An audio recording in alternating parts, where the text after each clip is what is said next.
Hoje, como eu anunciei, está conosco a doutora Elke Fabiola. A doutora Elke é uma psiquiatra cristã, ela pertence à Primeira Igreja Batista aqui de Curitiba, PIB.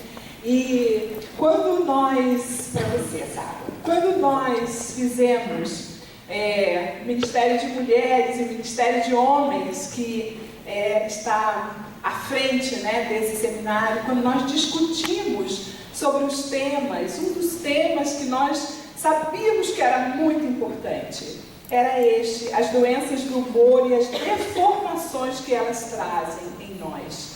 E nós vamos estar conversando hoje com a doutora Elke, que vai trazer essa explicação, Eu acho que é tão esclarecedor que nós estamos conversando hoje, falando sobre coisas que nós não temos conhecimento, E nós queremos sair daqui abençoados por você, Conhecendo um pouco mais sobre nós, sobre aquilo que pode desencadear no nosso corpo, Doenças que atrapalham tanto a nossa vida. Então, eu quero que você feche os seus olhos e abençoe também agora a Elke. Senhor, em nome de Jesus, a tua palavra agora, Pai, será falada. Deus, nós queremos te pedir que ninguém saia daqui hoje sem ser tocado pelo teu Espírito. Pai, unja, Senhor, a boca da Elke, a mente dela, o coração dela, e que ela seja instrumento agora nas tuas mãos para a honra e glória do teu nome. Nós já te agradecemos em nome de Jesus. Amém. Elke, se sinta à vontade. Obrigada, boa noite. Então, eu agradeço o convite. Hoje a gente vai conversar um pouquinho sobre os transtornos de humor. Na psiquiatria, nós temos vários transtornos que são classificados dentro da psiquiatria. Dentro dos próprios transtornos de humor, temos várias também patologias, e eu escolhi falar sobre duas que são mais comuns: a depressão e o transtorno bipolar. E ainda assim eu me entusiasmei um pouco e fiz uma apresentação um pouquinho longa. Às vezes eu vou até andar um pouquinho mais rápido, mas para a gente conseguir, nesse momento, que eu possa falar para vocês o que foi preparado. Então, dos transtornos de humor, o primeiro que eu vou abordar é a depressão. Tá? Muitas vezes a gente sabe que o tema depressão gera muitas dúvidas, e inclusive uma das dúvidas é como diferenciar uma tristeza da depressão. Quando a gente fala do sintoma, tristeza, ele pode estar associado sim à depressão, como pode ocorrer em várias situações da nossa vida. Todos nós já nos sentimos tristes várias vezes, mas nem todos nós tivemos ou temos depressão. Então, uma das coisas que gera muita dúvida em relação a quando até buscar ajuda é o fato de saber se eu estou triste com uma situação ou se essa tristeza já está além do esperado e se ela pode já ser um sintoma de uma depressão em desenvolvimento. Então, isso é uma pesquisa que foi feita em São Paulo. Eu não coloquei embaixo a fonte, mas foi feita em São Paulo, e perguntaram às pessoas na rua se elas conheciam alguém que já tivesse sofrido de uma depressão. As mulheres principalmente disseram sim, mas os homens também, a maioria deles já conheceu ou conhecia alguém que tivesse sofrido uma depressão. Tá? Nas mulheres, eu vou falar um pouquinho disso também, a depressão acaba sendo um pouco mais comum que nos homens, principalmente o que diferencia isso é a questão hormonal feminina. Pode passar próximo. Então, essa mesma pesquisa revela que o problema é mais comum entre os jovens e entre pessoas das classes sociais mais pobres. Essa pesquisa diz que 27% das pessoas entrevistadas já tiveram sintomas de depressão, que entre os homens 16% deles tinham sintomas de depressão, 25% dessas pessoas da classe C e D e 15% das classes A e B. Tá? Dos sintomas mais comuns da depressão, 81% das pessoas disseram que apresentavam cansaço e falta de energia. Então vejam que a maioria delas não disse que estava triste. A maioria delas disse que tinha cansaço e falta de energia. 79% apresentavam lentidão ou agitação, 76% problemas de sono, depois dificuldade de concentração, sentimentos de culpa, mudanças no apetite e pensamentos negativos. Eu trouxe esses primeiros slides só para ilustrar, a questão da depressão, como é muitas vezes mais comum do que nós imaginamos, como o sintoma tristeza não é o único e talvez nem o mais comum, dentro dos sintomas da depressão. E agora eu vou esclarecer um pouquinho mais essas questões ligadas à depressão. Então, a depressão é uma doença que se caracteriza por afetar o estado de humor da pessoa, deixando-a com um predomínio anormal de tristeza. Todas as pessoas, homens e mulheres, de qualquer faixa etária, podem ser atingidas. Porém, como eu disse, as mulheres são 2 vezes mais afetadas que os homens. E ali estão dizendo todas as pessoas podem ser atingidas, inclusive nós cristãos. Eu sei que é uma dúvida também muito comum, porque a gente diz, se eu tenho Jesus, se eu creio em Deus, se Deus pode me ajudar em todas as situações, por que eu tenho depressão? Sim, Deus pode nos ajudar em todas as situações, mas a depressão, ela é um problema de saúde. Ela é uma doença, como outras doenças que nós conhecemos. Então, ela deve ser olhada desta forma e a gente deve sim buscar ajuda, médica, enfim, e de outros profissionais, que eu vou falar um pouco também sobre isso, quando nós imaginamos ou sentimos que de fato estamos com sintomas que podem ser decorrentes de uma depressão. Então, o transtorno depressivo, ele é uma doença que tem influências de várias situações que podem fazer com que os sintomas iniciem, sejam desencadeados na nossa vida. Tem um aspecto da depressão que é o que eu vou falar hoje, que é o aspecto biológico. Quais são as alterações no nosso corpo, as alterações físicas que ocorrem no estado de depressão? Então, eu vou me ater hoje a falar do aspecto biológico, tá? Tem um aspecto psicológico também, que alterações, que situações, o que pode explicar do ponto de vista emocional, o desencadear de alguns sintomas ou a manutenção desses sintomas. Então, nós sabemos que pessoas que passam por eventos de vida estressantes, sejam perdas, qualquer tipo de situação financeira, conjugal, difícil, e que tenha uma predisposição para uma depressão, pode desenvolvê-la a partir de uma situação de vida estressante. E essas situações também não só podem desencadear, como podem manter um quadro depressivo. E situações, só volto um pouquinho, situações sociais, perdas financeiras, dificuldades de moradia, de trabalho, enfim, podem também desencadear ou manter. Por isso, me adiantando um pouquinho, o tratamento de depressão, a gente não trata uma depressão somente com medicamento. Embora os remédios melhorem muito os sintomas da depressão, mas embora eu vou falar também hoje da parte principalmente biológica, aquela que a medicação também vai ajudar a melhorar esses sintomas biológicos, mas nenhum dos transtornos psiquiátricos a gente trata só com medicamento, tá? Embora seja o aspecto que eu vou me deter hoje principalmente.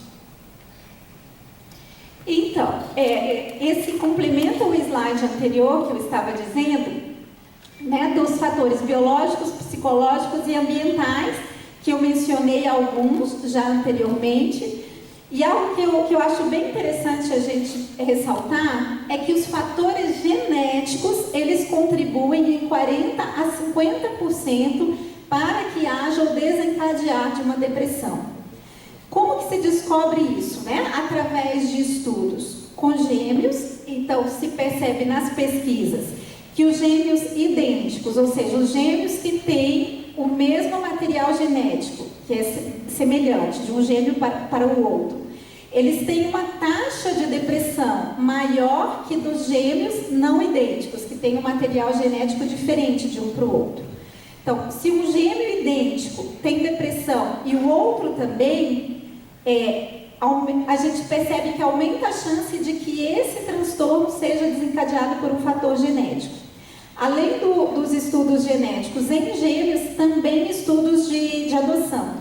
Então, por exemplo, filhos de pais com depressão, quando adotados por famílias em que não há casos de depressão naquela família que adotou, porém, esses filhos tendem a ter mais depressão ao longo da vida de que filhos adotivos de pais biológicos que não têm depressão. Tá? Então, esses estudos, eles mostram que há uma característica genética na depressão também. E aí, havendo esta característica genética, alguns fatores ao longo da vida podem desencadear os sintomas da depressão. E esses fatores, eles não necessariamente são imediatos. Por exemplo, houve uma perda e em seguida iniciam os sintomas da depressão. A gente sabe que quanto mais precoces os eventos estressores na vida do ser humano, ela tendo predisposição para um transtorno de humor, mais cedo ela pode desencadear esse transtorno. Então, eu trabalho atualmente com psiquiatria da infância e adolescência, e a gente percebe que crianças têm tido, sim, depressão também. Quando eu fui para essa área da psiquiatria, eu fui para ver se isso era verdade. Porque a gente fala como? Não pela depressão, mas por transtorno bipolar, por vários transtornos que há algum tempo atrás a gente ouvia falar muito pouco disso em crianças e adolescentes. De repente se ouve falar, eu pensei, tenho que ver isso, eu vou estudar isso, vou ver, e de fato a gente percebe, como eu disse, que crianças e adolescentes que têm eventos de vida difíceis muito cedo, muitas vezes já na infância eles desencadeiam esses transtornos. Ou quando a questão genética é muito intensa. Por exemplo, ambos os pais com depressão, né, mais precocemente essa criança e adolescente tendem, ou ao longo da sua vida, mais precocemente tendem a desenvolver sintomas. É claro que uma criança ou uma adolescente cujos pais têm um transtorno, qualquer que seja psiquiátrico, além da questão genética, eles vão também estar expostos provavelmente a um ambiente emocionalmente menos saudável. Então, são vários fatores que podem contribuir para o desencadeamento dos sintomas. Percebemos também que crianças que vivem em lares emocionalmente difíceis ou com pais que têm uso de qualquer substância, desde álcool até uso de drogas ilícitas, ou que sofreram abuso sexual ou abuso físico, tendem a ter uma incidência muito maior também de transtornos psiquiátricos e também de transtorno, dentro dos transtornos psiquiátricos, a depressão. Isso pode ocorrer tanto na infância, o desencadear dos sintomas, quanto na adolescência ou na própria vida adulta, ainda, né, como resquício de uma pessoa que se formou emocionalmente mais frágil. O desenvolvimento emocional ocorre ao longo da nossa vida e aquilo que nós vivemos também tem influência sobre a nossa estrutura emocional e de personalidade. Então, crianças que vivem em ambientes mais saudáveis emocionalmente e conseguem se desenvolver de uma maneira geral com uma estrutura emocional e de personalidade mais forte, digamos assim.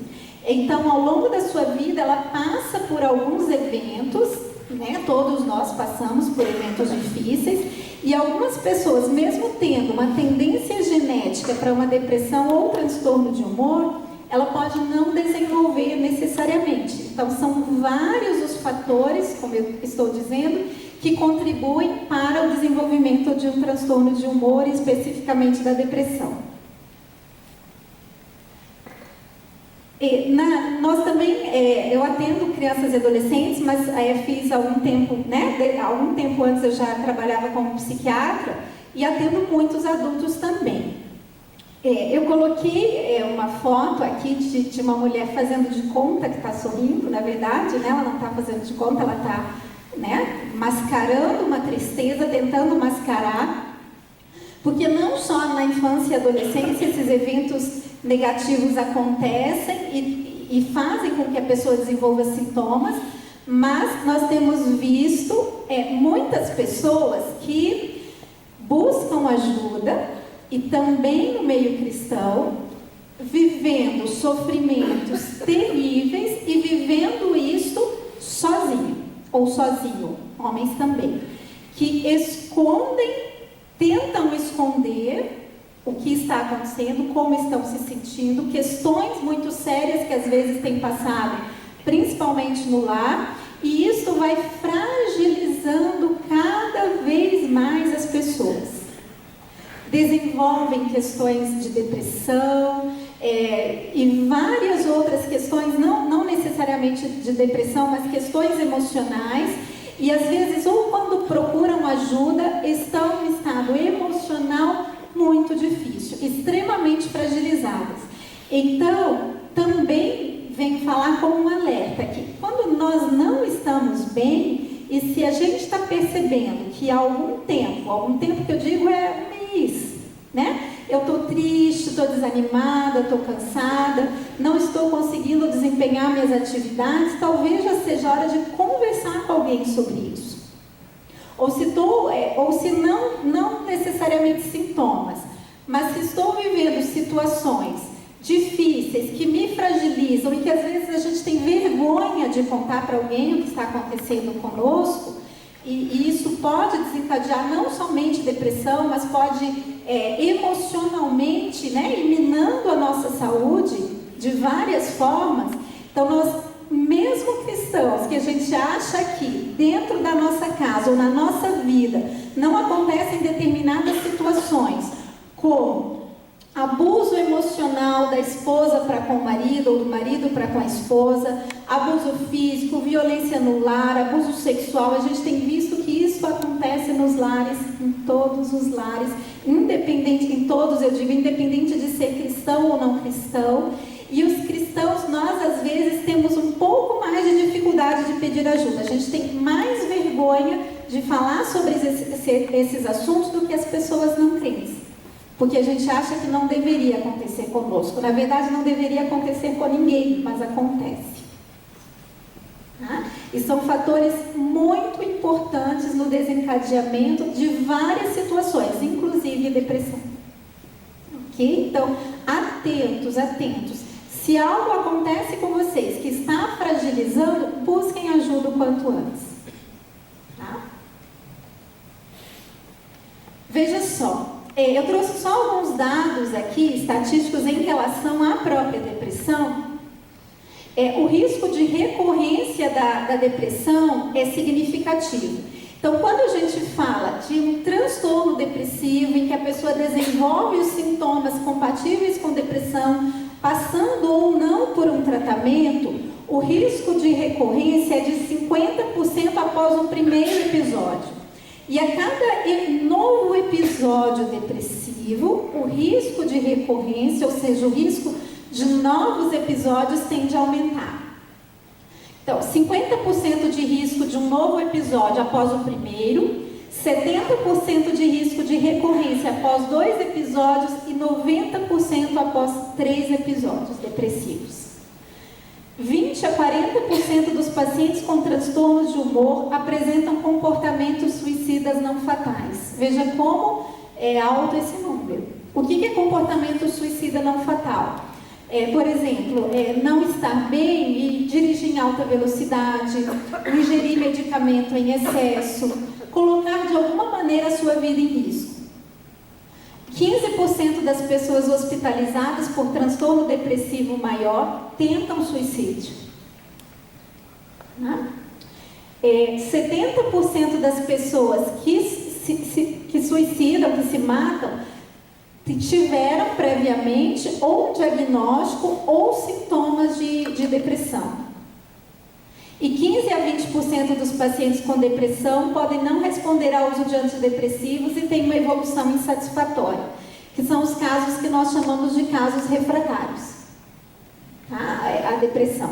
Muitos desses casos de depressão que não respondem ao uso de medicamentos de maneira satisfatória, eles têm outros transtornos associados, né? Principalmente, como eu disse, pessoas que têm fragilidades muito intensas na área emocional e que desenvolvem o que na psiquiatria a gente chama de transtornos de personalidade, tá? Que não é o tema que eu vou abordar, mas normalmente o transtorno depressivo que não responde ao medicamento, ele está associado a outras questões, ou talvez não seja o diagnóstico exatamente de uma depressão primária, às vezes há outras questões associadas aos sintomas de depressão. Por exemplo, é muito comum, relativamente comum, não muito comum, nos pacientes que têm depressão, que eles tenham alterações orgânicas como problemas de tireoide, e se isso não for também tratado, a resposta à depressão é menos satisfatória, tá? E outras questões que a gente sabe que se a gente olhar só para a questão medicamentosa, essa resposta insatisfatória se deve à própria questão da evolução ainda da medicina e da psiquiatria, né? Ainda se está pesquisando vários aspectos relacionados à depressão, a gente ainda não tem a palavra definitiva. A medicina e a psiquiatria também estão em evolução e provavelmente alguns casos de depressão necessitariam de tratamento, de medicamentos que atingissem áreas cerebrais ou neurotransmissores que ainda não foram descobertos. Então, o que é a depressão? Né? Que sintomas nós observamos na depressão? Na depressão, então, nós temos sintomas, não é só tristeza, como eu disse, a tristeza é um dos sintomas da depressão. Sintomas que a gente diz vegetativos, que são alterações de sono. Se é uma tristeza associada a alterações de sono, de apetite, alteração da libido, nós já temos um dado a mais para pensar que possa ser uma depressão e não somente uma tristeza. Alterações de sono, ou insônia ou dormir demais, que normalmente é um sono que não descansa. Alterações de apetite, ou a pessoa perde o apetite, né? Tem uma perda de peso algumas vezes significativa, ou aumenta o apetite, come demais, come além do que habitualmente se alimenta.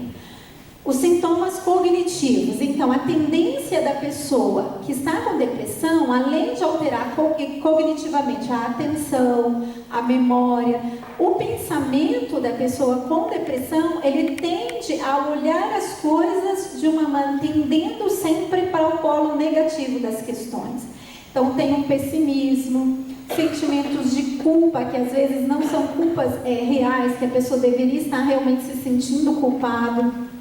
Então, essa tendência de ver as coisas de um lado pessimista, e às vezes a gente tenta mostrar, tenta falar que não é assim, e a pessoa não vai conseguir olhar do nosso ponto de vista, porque ela está com alteração cognitiva, cerebral e de pensamento ligada à depressão. Sintomas de controle de impulsos, algumas vezes a impulsividade, a pessoa toma atitudes de uma maneira impulsiva, e sintomas propriamente ditos de humor, né, que são a tristeza principalmente, e os sintomas físicos. Sintomas físicos principalmente a lentificação, a pessoa com depressão mais grave tende a ficar lentificada, e às vezes a gente também ouve dores pelo corpo, é um sintoma com frequência em pacientes com depressão. Então vejam que tem um conjunto de sintomas que fazem com que a gente possa avaliar e pensar que alguém possa estar com um transtorno depressivo. Eu já disse isso no início, né? A depressão ao longo da vida, ela pode iniciar desde a infância até a pessoa idosa. Tá? O mais comum da depressão é iniciar entre 20 e 40 anos, o diagnóstico é mais comum entre 20 e 40 anos de idade, é 2 vezes mais frequente na mulher que no homem. Na criança é difícil o diagnóstico de depressão, é mais difícil do que no adulto. né? Porque os sintomas são mais inespecíficos. A criança dificilmente vai nos dizer: eu estou triste, eu estou com pensamentos negativos, eu estou sentindo culpada. Então, na criança, o que nós vemos às vezes é uma alteração do comportamento da criança e alterações também no rendimento escolar. A criança começa a não dar conta de ir bem na escola. E a gente precisa avaliar por quê? Porque a criança que tem alteração do comportamento, alteração emocional e não vai bem na escola, pode ser uma série de situações. E dentre elas, a depressão. Na vida adulta, os sintomas mais característicos são esses que eu citei anteriormente. Todos esses podem acontecer. A pessoa não precisa ter todos esses sintomas que eu citei para um diagnóstico de depressão, tá? Mas são aqueles os sintomas mais observados. E a depressão pode iniciar também após os 60 anos de idade. É menos comum que o primeiro episódio de depressão ocorra nessa idade, mas pode acontecer.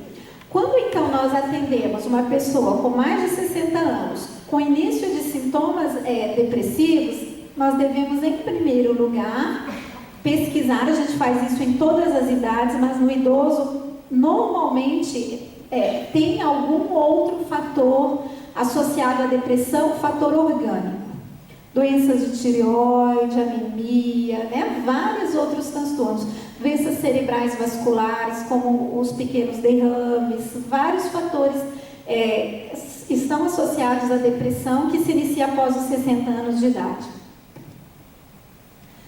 Então, eu falei que ao longo da vida os sintomas têm variação na forma como eles se apresentam. Nas crianças até 12 anos é principalmente irritação, redução no interesse por brincadeiras, queda no rendimento escolar, sensação de cansaço, ansiedade e dores somatizadas.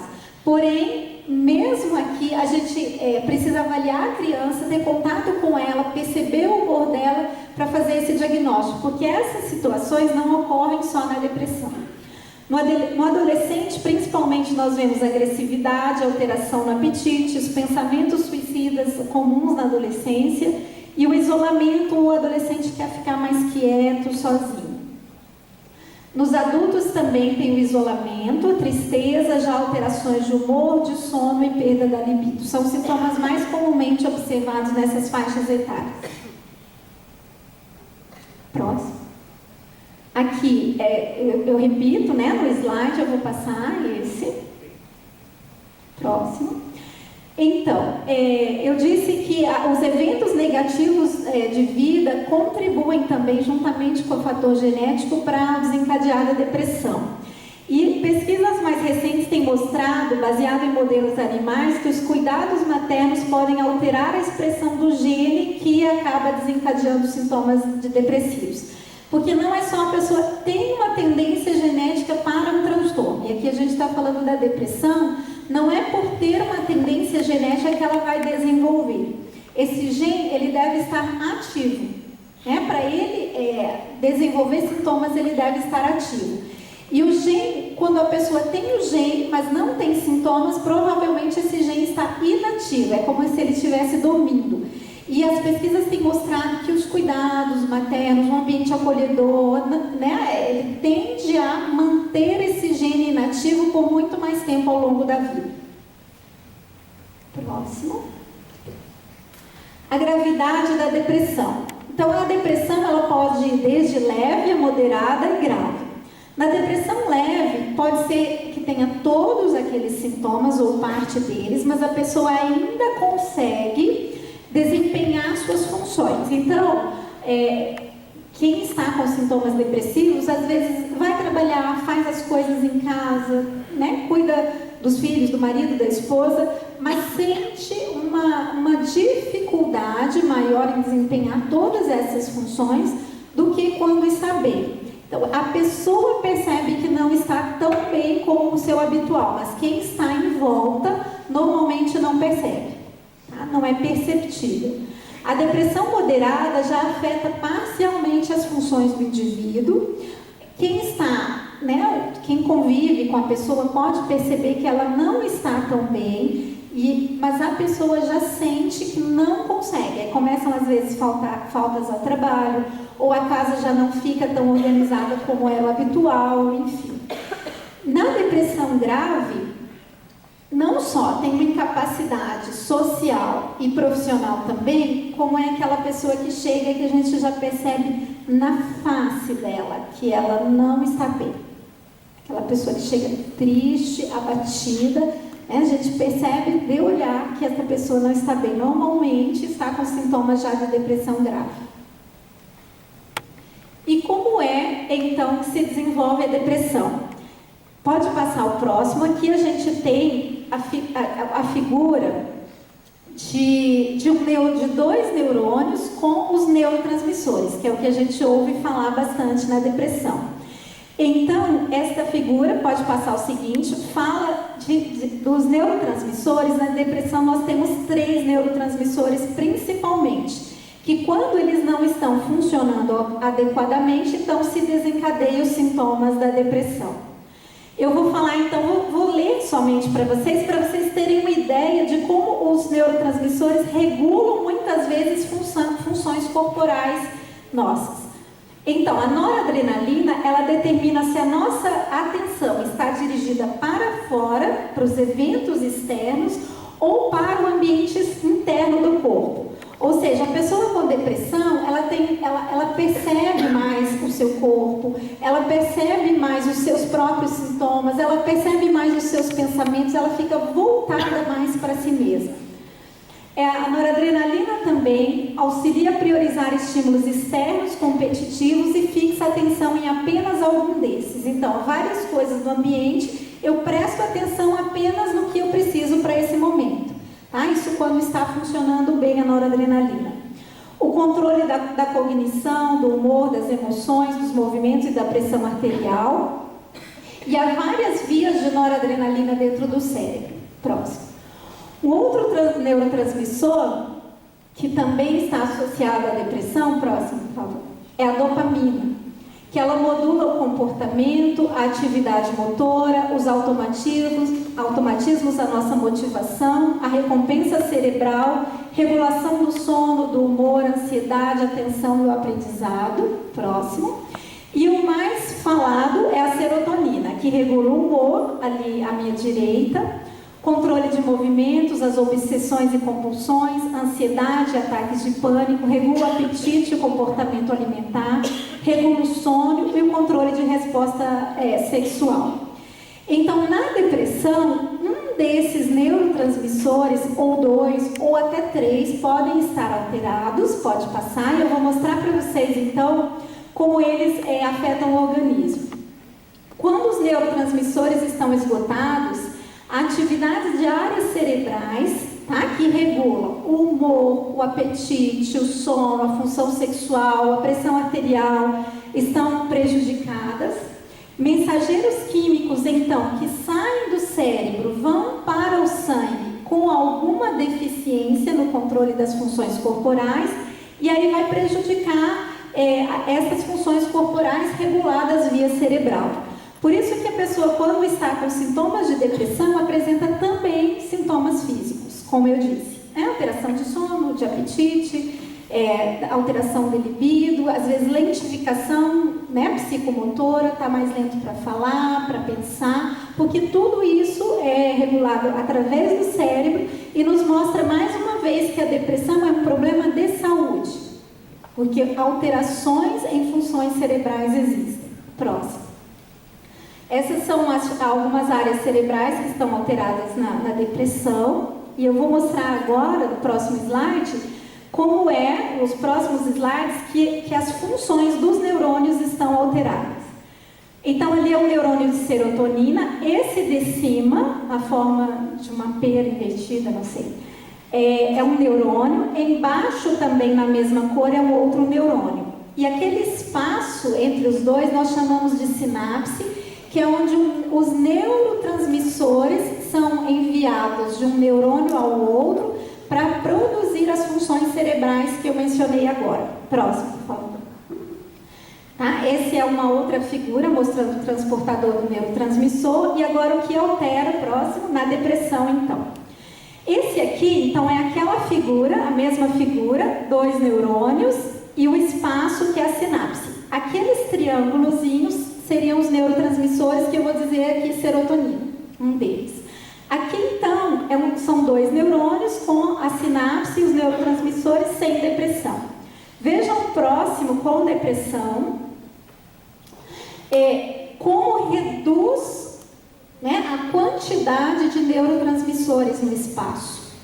Quando reduz essa quantidade da serotonina ou de outros neurotransmissores, pode passar o próximo, os receptores que captam a serotonina para entrar no outro neurônio, eles aumentam.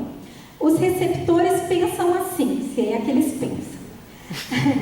Se não está chegando serotonina suficiente até nós, é porque nós não estamos trabalhando bem. Então, nós vamos aumentar em quantidade para que o aporte de serotonina seja suficiente e as funções cerebrais fiquem funcionando legal. Só que quando eles aumentam, não tendo serotonina suficiente no espaço, o cérebro tem uma percepção muito maior da falta de serotonina. Porque proporcionalmente ao número de receptores, a serotonina está ainda mais baixa. Próximo. E o que a maioria dos medicamentos faz? Eles atuam naquele sinalzinho vermelho, fazendo com que a bomba de recaptação, ou seja, o mecanismo de transporte do neurotransmissor de fora do neurônio para dentro, ele seja bloqueado. Por isso que muitos medicamentos são chamados de inibidores de recaptação de serotonina. Porque a recaptação da serotonina do espaço para dentro do neurônio fica lentificada. Com isso, como menos serotonina é levada menos serotonina é levada do espaço para dentro do neurônio seguinte, próximo. Não, volte, por favor. Como menos serotonina é levada, então ela fica mais tempo dentro do espaço, fazendo a função necessária para toda a regulação cerebral. Então é assim que a medicação age. Tá? Próximo slide. Então, a visão atual, também de pesquisas mais recentes, é de que as alterações na serotonina e no cortisol, que é um outro hormônio, orgânico, seriam consequência de um processo de estresse celular e não a principal etiologia da depressão. Então, a serotonina, a noradrenalina, a dopamina se alteram hoje, se percebe, que por estresse celular. Então, aquilo que eu disse, os eventos negativos, que atingem o organismo, causam um estresse, não somente estresse emocional, mas também estresse celular, que podem levar a alterações dos neurotransmissores. Próximo. Então, diagnóstico diferencial. Quando nós estamos diante de alguém com sintomas de depressão, a gente deve avaliar outras condições, ou associadas, ou que podem ser diferenciadas de depressão. Então, a pessoa pode ter uma depressão e uma outra condição, ou pode ter uma outra condição que esteja dando a impressão de que ela está com depressão. Na infância, os outros transtornos mais comuns que podem parecer uma depressão são doenças da tireoide, outras doenças metabólicas, doenças cerebrais, o transtorno de estresse pós-traumático, que é um transtorno na criança decorrente de traumas emocionais, e um transtorno de ajustamento, que é quando a criança vive situações de estresse, por exemplo, mudança de cidade, mudança de escola, ela fica às vezes tristezinha, mais isolada, mas ela está se adaptando a uma nova situação. Isso não necessariamente é depressão, chama-se ajustamento. Tá? No adulto, o diagnóstico diferencial que nós devemos diferenciar da depressão é o transtorno bipolar, algumas doenças orgânicas ou uso de substâncias.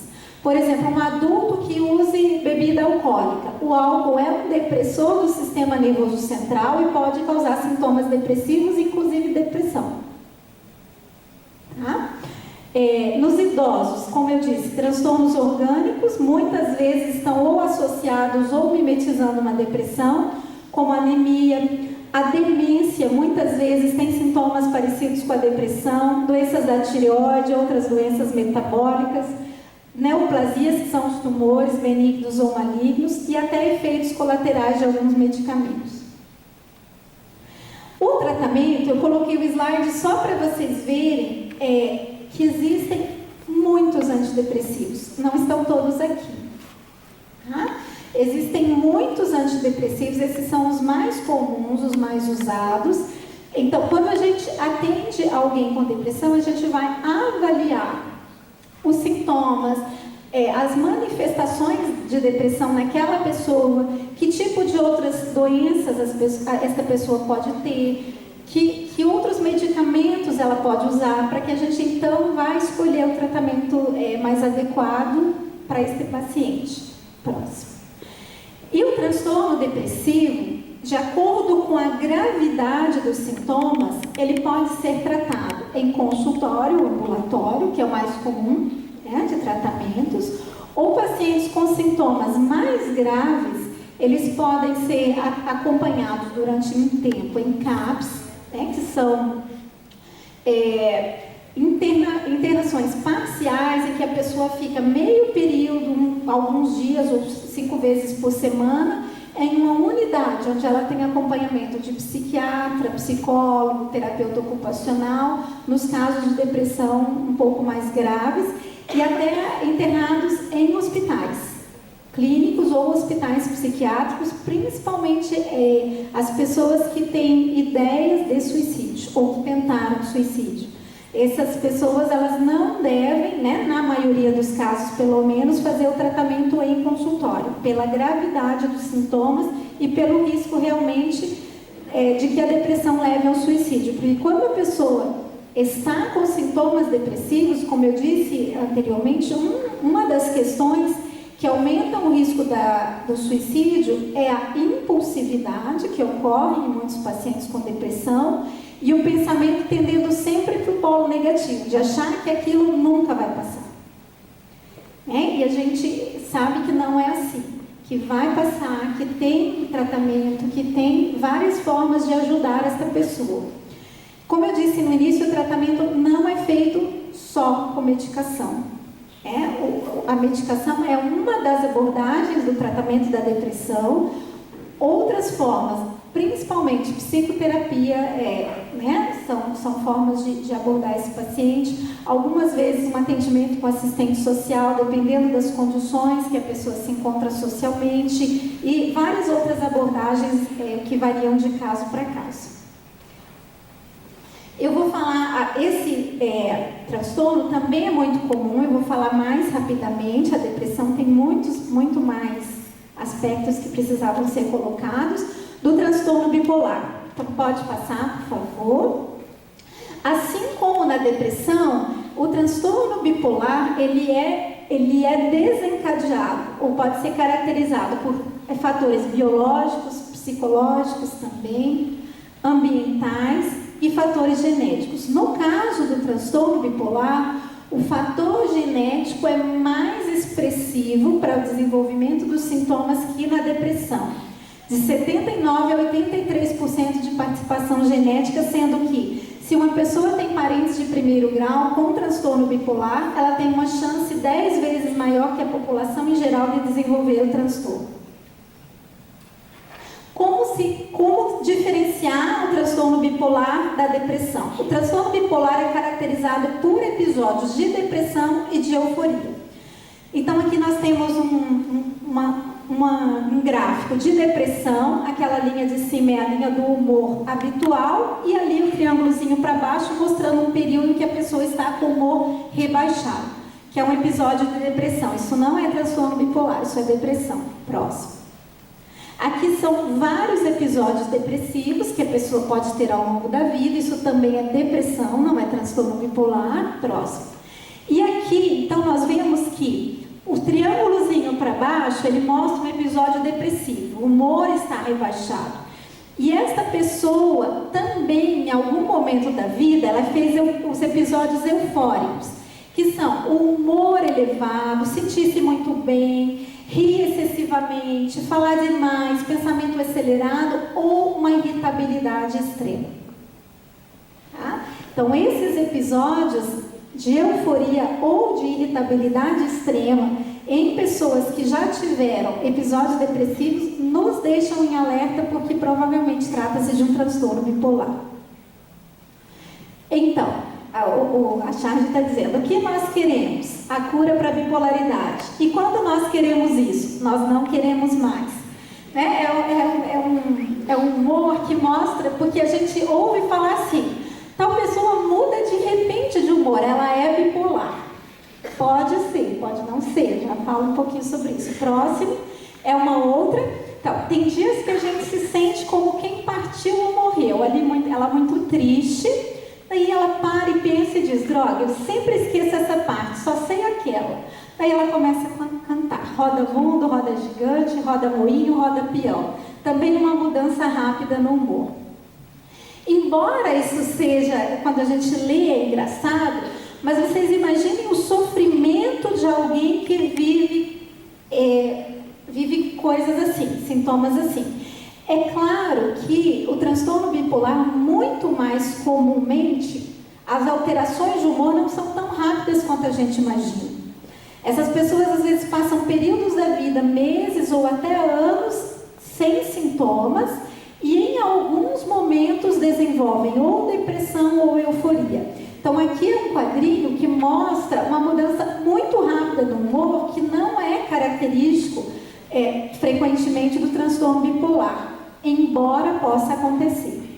Mas a gente acha engraçado, mas deve ser muito triste, muito sofrido, quando a pessoa percebe que aleatoriamente, sem nenhum fator que explique necessariamente, ela apresenta ou irritabilidade, ou até uma euforia, ou episódios de depressão, como pode acontecer no transtorno bipolar.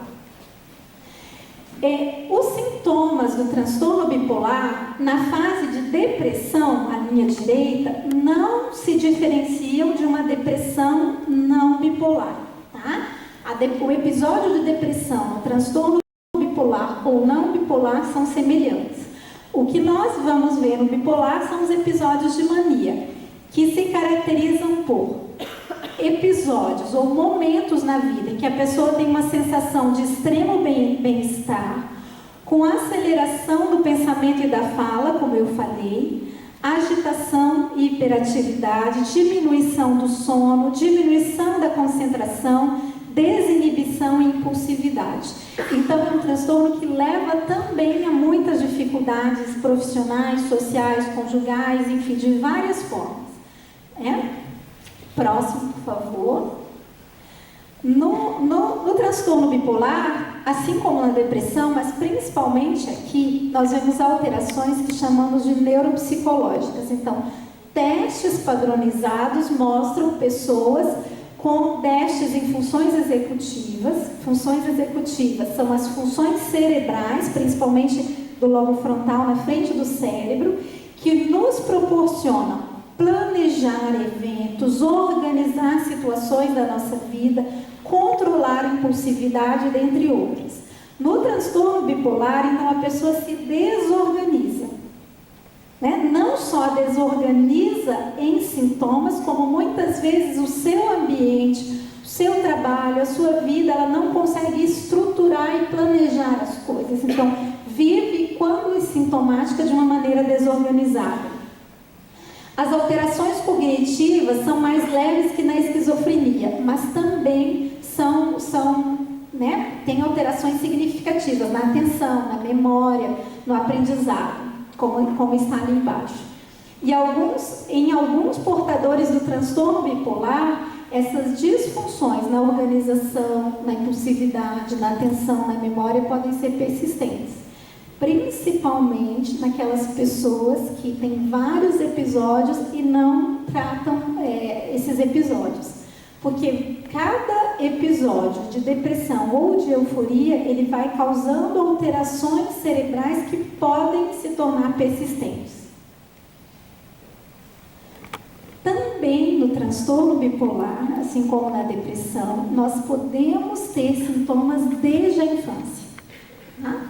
Na infância, o diagnóstico também é mais difícil. As alterações neuropsicológicas ocorrem em todas as fases do transtorno, fazendo com que as crianças tenham graves dificuldades escolares. Tá? Então, elas precisam ser vistas e ajudadas. Os adolescentes, 42% dos adolescentes com transtorno bipolar têm sintomas psicóticos. O que é isso? São os delírios, principalmente, e as alucinações. O pensamento desorganizado, fala coisa desconexa, às vezes vê ou ouve coisas que ninguém mais está vendo ou ouvindo. No adulto, o transtorno bipolar já tem sintomas caracterizados de uma maneira mais similar àquele slide que eu falei anteriormente, que tem alterações da fala, do pensamento, do humor. No adulto, os sintomas são mais fáceis de perceber. E no idoso, assim como na depressão, é mais difícil que o transtorno bipolar inicie nesta idade. Sempre que um idoso vem com um episódio de euforia e que aquilo está ocorrendo pela primeira vez em sua vida, nós não devemos pensar primeiro em transtorno bipolar. A gente deve pensar primeiro em outras situações orgânicas que podem estar desencadeando os sintomas. Então, a gente chama de mania ou euforia secundária, a uma outra situação que precisa ser avaliada.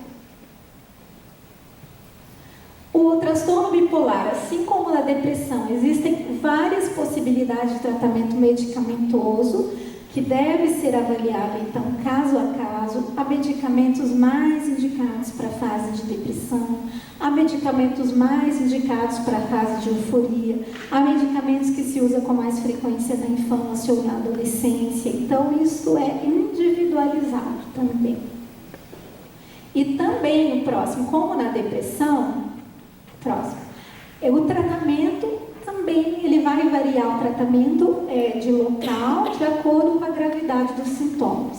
Desde a pessoa que pode ser acompanhada em consultório, que tem sintomas mais leves, que percebe que não está bem, que aceita o tratamento, até em internação hospitalar, que são pessoas que, às vezes, devido aos sintomas, além do risco de suicídio, às vezes tem risco de agredir outros, né? Ou que estão com os delírios, com as alucinações, porque a pessoa que não está com o pensamento conexo, que não consegue perceber os sintomas, que está impulsivo, com risco de cometer atos sem pensar, muitas vezes precisa de um internamento de um tratamento hospitalar no início, daqueles sintomas até que se estabilize, então ela pode continuar o tratamento em ambulatório. Próximo. Eu deixei o e-mail ali, mas eu acho que está meio apagado. Eu sei que eu falei meio rápido. É porque é muita coisa, né, para se falar. O meu e-mail, se vocês querem anotar, é elkfabiola, que está em azul, ficou escuro ali, @hotmail.com. Daí, agora eu vou falar devagar, vocês podem, me mandar e-mail, a gente pode tirar dúvidas, porque muita informação para ser passada. E foquei em 2 dos transtornos de humor, tem outros, tem a distimia, que a gente poderia falar, só que é menos comum, tem ciclotimia menos comum, tem os próprios transtornos de ansiedade, como o pânico, o TOC, transtorno obsessivo compulsivo, enfim, tem várias coisas que seriam importantes a gente falar com vocês. Mas, nesta primeira oportunidade, quem sabe, a gente possa voltar outras vezes, eu fico à disposição. E fico à disposição também para que vocês, de repente, tenham alguma pergunta, podem me mandar e-mail e aí a gente vai conversando.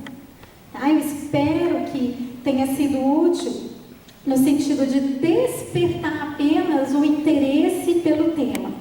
No sentido de que, como eu disse, foram muitas informações, eu falei um pouco mais rápido, mas para despertar o interesse de vocês, no sentido de perceber as questões biológicas, as questões cerebrais ligadas à depressão.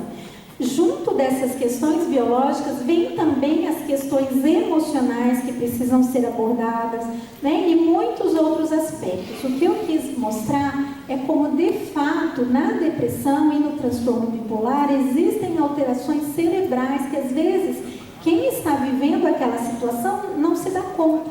Por quê? Porque o que a pessoa sente são apenas sintomas que, embora possam ser intensos, não tem como, através de um exame, enfim, a pessoa verificar realmente as alterações. Não tem um raio-x, uma tomografia, uma eletroencefalograma, não mostram essas alterações. Então é mais difícil, muitas vezes, para que quem está sofrendo alguns desses sintomas entenda e perceba que, mesmo que os exames não tenham ainda a possibilidade de demonstrar essas alterações, elas existem.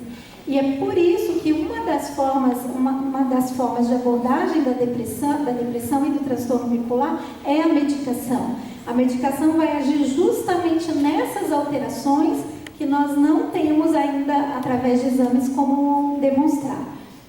Todas as pesquisas, essas questões laboratoriais mostram as alterações, e alguns exames que hoje são usados ainda em pesquisa, principalmente a ressonância magnética funcional, que mostram alterações de funcionamento de áreas cerebrais, elas não estão ainda disponíveis para uso clínico, apenas em pesquisas. Mas essas alterações existem, demonstrando que a depressão e transtorno bipolar não são só coisas que a pessoa imagina, está sentindo e que possa vencer com força de vontade somente. A força de vontade, claro, é muito importante para a pessoa buscar ajuda, para ela, de repente, se olhar, se perceber, ver algumas modificações que ela precisa fazer em torno de si ou em si mesma, que podem contribuir e colaborar para a sua melhora. Então, a força de vontade, nesse sentido, ajuda, mas ela não é suficiente para que, no caso de depressão ou transtorno bipolar clinicamente diagnosticados, que isso possa ser vencido. Muitas vezes, só para terminar, o que às vezes torna ainda mais difícil a pessoa perceber que aquilo é um transtorno de fato clínico, uma doença, é que tanto na depressão quanto no transtorno bipolar, os sintomas, depois de algum tempo, eles espontaneamente podem desaparecer. Pessoa com depressão que não está em tratamento, ela não vai necessariamente ficar com sintomas por toda a sua vida. Os sintomas tendem, mesmo sem tratamento, a desaparecer depois de um tempo, porém, cada episódio de depressão ou transtorno bipolar que não é tratado, aumenta não somente o risco de voltar a ter novos episódios em intervalos cada vez mais curtos, como aumenta o risco de alterações cerebrais permanentes a cada episódio não tratado. Bom, é isso, obrigada. Agradeço a oportunidade para vocês.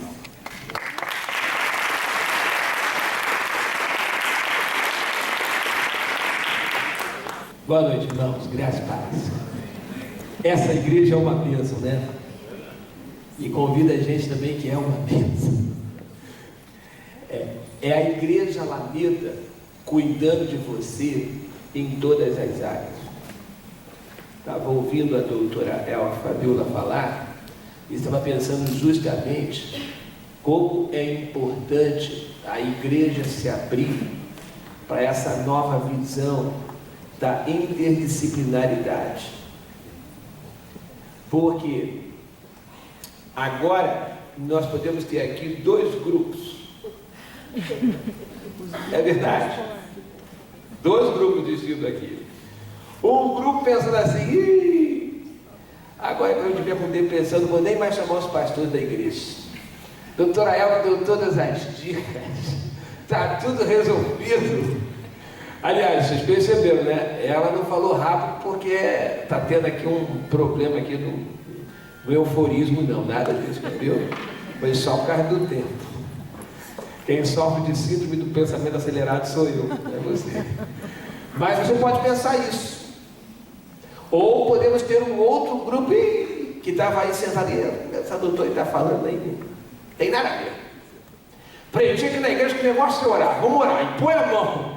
Aí eu lembro até do meu filho, da Luquinhas, minha esposa estava em casa, cortou o dedo, e assim quando vê sangue ela desmaia. E obviamente teve um episódio desse, de desmaio. E eu, Lucas, fala meu filho, pega de sal. coloca embaixo da língua da sua mãe, e faz isso, e faz aquilo. E nesse momento que eu falei isso para ele, eu comecei a, Senhor, em nome de Jesus, usa, Senhor, o Saul, e fui falando as coisas. E virei para ele e disse assim: filho, você está entendendo o que nós estamos fazendo? Tô, pai, exorcismo. Entendeu nada. Então você pode estar aí pensando que vai resolver as coisas com exorcismo. Não é nada disso, irmãos. Nós precisamos ter essa sabedoria.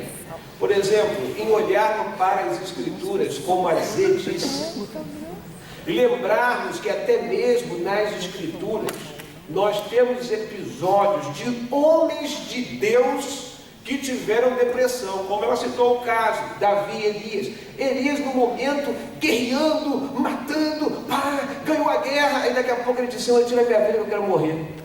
Mas se era para tirar a vida, porque ele lutou tanto, podia ter morrido na batalha, poupava até o trabalho de Deus.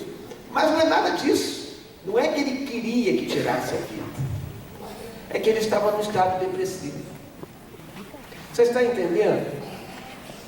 E eu fiquei pensando também, já pensou, Zé, se nós tivéssemos ela aqui conosco, ia ser uma bênção. Porque você ia lá no gabinete dos pastores, nós orávamos. Aí depois de orar, manda trazer, manda para a Vânia, faz uma consulta com o psicólogo. Se não resolver, te leva para ela para dar um remédio. E ainda assim, se não resolver, volta de novo para o gabinete. Mas, irmãos, é usando tudo que Deus nos deu para curar a vida do ser humano. Então agora eu quero convidar a igreja. Eu não sei como você está aqui nessa noite, não sei como você chegou aqui. Talvez você fique assim: pastor, como é que eu vou saber agora se a minha depressão, porque ela falou de 3 dimensões da vida humana. Se você ouviu atentamente, você viu que ela falou a respeito da dimensão bio, psíquica e social. Mas nós sabemos muito bem que o ser humano tem 4 dimensões, além das 3 que ela trabalhou. E ela fez isso porque, eu não sou psiquiatra, mas acho que ela falou tudo direitinho, falou tudo bonitinho. E ela falou isso sobre o quê? Por que ela falou sobre essas 3 dimensões? Porque fazem parte, irmãos, da área que ela estuda como doutora. Ela não é pastora. Eu, enquanto pastor, não posso falar dessas áreas, mas posso falar da 4ª dimensão, da dimensão espiritual. E se você estiver aí, pastor, e agora como é que eu vou saber? Meu irmão, na dúvida, nós oramos. É verdade. E se a oração não resolver, aí você procura dizer. Não resolveu, você pega o e-mail dela e manda e-mail para ela. Mas o importante é que Deus cure você em toda a sua inteireza, em toda a sua integralidade. Porque a salvação de Jesus, irmãos, não é apenas para após a nossa morte. Deus veio para que nós tivéssemos, Jesus veio para que nós tivéssemos vida e vida em abundância. A salvação de Jesus é integral. É também aqui agora. Então eu quero convidar toda a igreja a se colocar em pé. Se você tem algum problema de depressão, transtorno bipolar ou alguma outra enfermidade associada à questão da sua psique, quero convidar você para vir aqui à frente, nós vamos orar por você. Se tiver algum membro da sua família que tem alguma enfermidade, venha também em nome de Jesus. Nós queremos orar por você. Pode deixar o seu lugar. Em nome de Jesus, sem constrangimento. Se você ou algum membro da sua família, talvez o seu membro da sua família não esteja aqui, mas ele esteja passando por alguma dessas dificuldades, nós vamos orar, irmãos. Porque aquilo que Deus não consegue usar o ser humano, como a doutora Elton, para resolver, Ele tem o poder de resolver. Nós não podemos misturar as coisas, porque o que é espiritual se resolve espiritualmente. Mas o que é psíquico, o que é emocional, se resolve emocionalmente, psiquicamente. Nós cremos num Deus que deu sabedoria ao ser humano, para que esse ser humano pudesse trabalhar em todas as áreas do saber, contribuindo para a nossa salvação completa. Então, curre a sua cabeça. Se você está representando uma pessoa, ore por essa pessoa. Se você está aqui representando a si mesmo, então ore a Deus por você mesmo. Mas peça ao Senhor que te ajude, ou use alguém, ou use as mãos dele, para trazer paz ao seu coração, para te ajudar a vencer os desequilíbrios emocionais, psíquicos e, por que não, espirituais, que podem estar roubando a sua alegria, a sua paz. Senhor, em nome de Jesus, nós queremos colocar, Pai, a vida de cada um dos teus filhos aqui no teu altar. Em primeiro lugar, queremos te agradecer pela vida da tua filha, doutora Elka Fabíola. Senhor, dê a tua filha saúde, dê a tua filha paz e, sobretudo, discernimento espiritual, para que ela continue, ó Deus, sendo uma bênção no teu reino. E como foi aqui essa noite, de maneira tão sábia, tão prudente, que ela continue sendo assim aonde o Senhor a levar. Coloque anjos guerreiros ao redor da tua filha para proteger, para guardar, Senhor. E não aceitamos que Satanás use nenhuma área da sua vida para tentar perturbar a mente da tua filha. Mas a cobrimos, Pai, com o sangue de Jesus, e te pedimos que o Senhor a encha com a tua paz. Amém. Senhor, os teus filhos que aqui estão, eu não sei, Senhor, se eles se identificaram em algumas das situações apresentadas aqui pela tua filha, quer sejam problemas relacionados à depressão, quer sejam problemas relacionados ao transtorno bipolar, ou alguma outra enfermidade da psique ou da alma. Eu não sei se eles estão aqui representando pessoas, Pai, de suas famílias, mas, Senhor, nós queremos colocar a vida de cada um deles e a vida de seus familiares, se for o caso, no teu altar. Senhor, tu és o Deus que formou a nossa psique, que formou, ó Deus, todo o nosso ser. E nós cremos, Pai, basta uma palavra do Senhor e as enfermidades podem ser saradas. Mas, Senhor, nós não podemos fechar os nossos olhos para as nossas dificuldades emocionais, para as doenças da alma. Então, Pai, em nome de Jesus, tem misericórdia de cada um desses teus filhos, e toda enfermidade na alma, oriunda de causas espirituais, nós rejeitamos agora, Pai, pelo poder do nome de Jesus. Profetizamos e declaramos: esses teus filhos que têm enfermidades na alma por causa de doenças espirituais serão curados pelo poder do nome de Jesus. Mas aqueles, Pai, que essas enfermidades não são oriundas de causas espirituais, mas são disfunções, ó Deus. Senhor, usa um filho teu, como a tua filha aqui nessa noite. Usa alguém, Senhor, para abençoar esses teus filhos e ajudá-los a vencer essas crises, essas dificuldades. Nós cremos que o Senhor é o médico dos médicos, que para ti não há impossíveis. Tudo é possível ao que crê. Despede-nos em paz aqui agora, Senhor. Leva-nos a cada um guardados e protegidos pelo teu Espírito Santo. E que todos nós tenhamos uma noite em paz.